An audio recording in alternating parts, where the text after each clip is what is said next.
تخيل معايا المشهد ده سنة 1961 في واحد اسمه نيكولا فوكيه، وده كان وزير المالية في عهد ملك فرنسا الملك لويس الرابع عشر. عمنا نيكولا ده قرر انه يعزم الملك عنده في القصر بتاعه ويعمل حفلة استقبال كبيرة، وكل ده علشان يبهر الملك. فراح جاب اشهر الطباخين في اوروبا وقتها، جاب رقصات وموسيقيين من كل حتت تقريبا في العالم، فرش القصر باغلى سجاد والذهب والكريستال، حتى الحدائق بتاعة القصر نفسها اتصممت مخصوص للحفلة دي. والضيوف وقتها قالوا انهم ما شافوش حاجة زي كده قبل كده، وانه ازاي فوكيه عنده كل الفخامه دي وعرف ازاي يعملها، ده احسن من قصر الملك نفسه. بس في وسط الحفله والناس المبسوطه دي في واحد بس ما كانش مبسوط، وهو الملك لويس الرابع عشر بنفسه. الليله دي بالظبط قرر يدمر نيكولا بالكامل، اتهمه بالاختلاس، صادر امواله، ورماه في السجن المؤبد. وده مش عشان سرق ولا علشان خان الامانه، ده علشان عمل حفله احلى من حفلات الملك نفسه، وعلشان خلى الناس تتكلم عنه مش عن الملك. غلطه واحده بس دمرت حياه واحد بالكامل، وده بالظبط القانون الاول من 48 قانون في اخطر كتاب اتكتب عن القوة: لا تتفوق على سيدك ابدا. كتابنا النهاردة كتاب غريب جدا، ممنوع في سجون 18 ولاية امريكية تقريبا، وكتاب عليه جدل كبير جدا في كل دول العالم.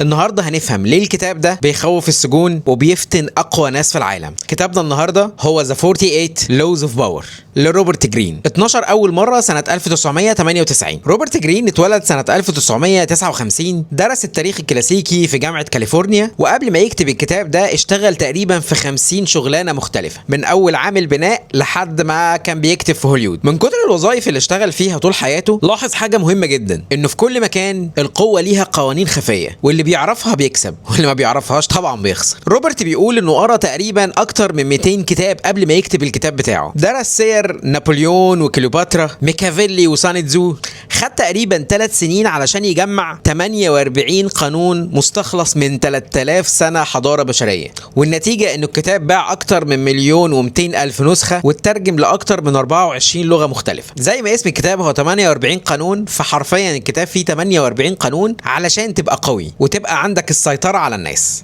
اهم 10 قوانين من وجهة نظري من الكتاب ده، زي ما قلت لك في القانون بتاع فوكيه: لا تتفوق على سيدك ابدا، خلي مديرك دايما يحس انه النجم. القانون الثالث على سبيل المثال: اخفي نواياك، لو عندك خطة ما تفشيهاش، الناس دايما بتحبط اللي عايز يتقدم. القانون الرابع على سبيل المثال: قول اقل من اللازم، كل ما تتكلم اكتر كل ما قيمة كلامك بتقل، الصمت قوة. القانون الخامس بيتكلم عن ان سمعتك هي كل حاجة، احمي سمعتك زي ما بتحمي فلوسك بالظبط، لان بيها انت بتكسب ومن غيرها انت بتخسر كل حاجة. القانون السادس على سبيل المثال: اجذب الانتباه باي ثمن. في عالم الزحمة اللي احنا عايشين فيه اللي بيتكلم عنه الناس هو اللي بيكسب. القانون ال15 على سبيل المثال بيقول لك: اسحق عدوك تماما، لو دخلت صراع مع حد ما تسيبوش يقوم من الصراع ده. قانون ال17: خليك غير متوقع، لو الناس عرفت روتينك هتتلاعب بيك. قانون ال25: عيد اختراع نفسك، ما تفضلش نفس الشخص، الناس بتمل من اللي مش بيتطور. قانون ال38: فكر زي ما انت عايز بس تتصرف زي الباقي. وبيقول لك هنا ان ارائك الجريئة خليها لنفسك، وانه التمرد المكشوف انتحار جماعي. قانون ال48: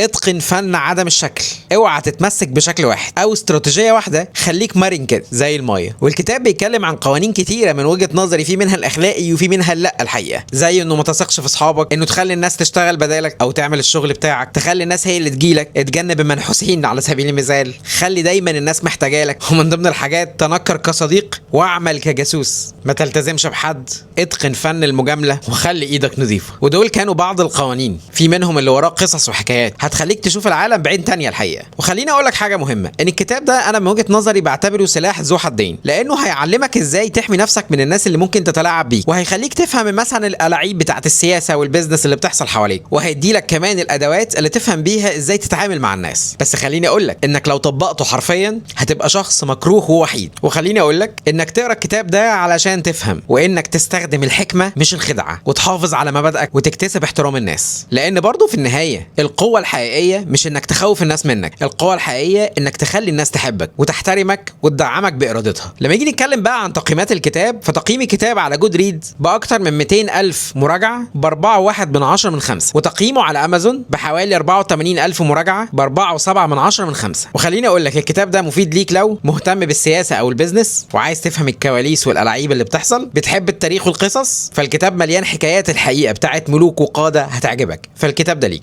شغال في بيئة تنافسية شرسة وعايز تحمي نفسك، فالكتاب ده ليك. اما لو انت بقى بتدور على كتب تحفيزية وايجابية في نفس الوقت، فالكتاب ده مش ليك. لو انت لسه صغير او بيتأثر بسهولة باي حاجة، فالكتاب ده اكيد مش ليك. لو انت بتحب العلاقات المبنية على الثقة والكلام ده كله، الكتاب ده مش ليك. عايز تتعلم القيادة الأخلاقية، في كتب أحسن بكتير لو هدفك تبقى قائد محبوب. بس أهم 3 حاجات من الكتاب ده من وجهة نظري: إنك تتعلم تقرا الناس، إنك تخبي 70% من الخطط بتاعتك، وإنك تبطل تبرر أخطائك كتير. الكتاب ده حرفيا هو أداة فهم مش أداة تدمير، واستخدمه علشان تحمي نفسك مش عشان تأذي الناس.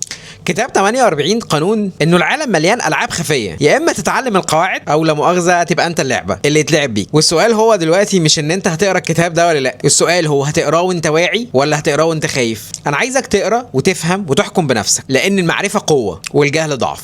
لو عجبك الكتاب ده انصحك بال3 كتب دول اللي هتلاقيهم برضو بنفس الستايل ده. فانت عندك الامير بتاع ميكافيلي، وعندك فن الحرب بتاع سان تزو، وعندك الكتاب التاني لروبرت جرين بتاع 33 استراتيجية للحرب، وده يعتبر التكملة العملية للكتاب ده. ولو عايز بديل اخلاقي فانصحك بكتب ديل كارنيجي وكتاب انفلونس بتاع روبرت شالديني. لو عجبك الكتاب ده ما تنساش تعمل كومنت ولايك وشير وتشترك في القناة. اشوفك مع كتاب جديد. سلام.